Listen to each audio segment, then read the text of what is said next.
দুপুর হলো তো, কত বেলা হলো, খেতে দাও। হ্যাঁ দিচ্ছি, আপনি আসুন, আমি ভাত বাড়ছি।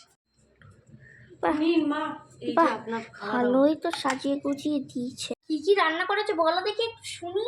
হচ্ছে শোল মাছ, হ্যাঁ পেঁপে আলু দিয়ে, এটা হচ্ছে টক ডাল, এটা হচ্ছে কাতলা মাছ, এটা হচ্ছে চিংড়ি মাছ দিয়ে মোচা, আর এটা হচ্ছে উচ্ছে আর আলু দিয়ে ভাজা। দেখি আবার কি রান্না করেছো, খাই। কি রান্না, পুরো মুখটাই বিগড়ে দিল। এই শোনো, এবার থেকে আমার জন্য রান্না করবে, নিজেরটা আমি নিজেই বুঝে নেবো।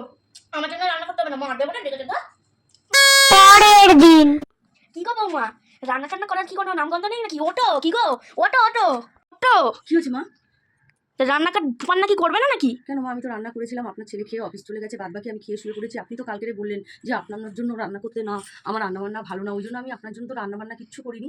হে ভগবান, ওর সাথে ঝগড়া করতে গিয়ে নিজের জন্য নিজেই রান্নাও করে।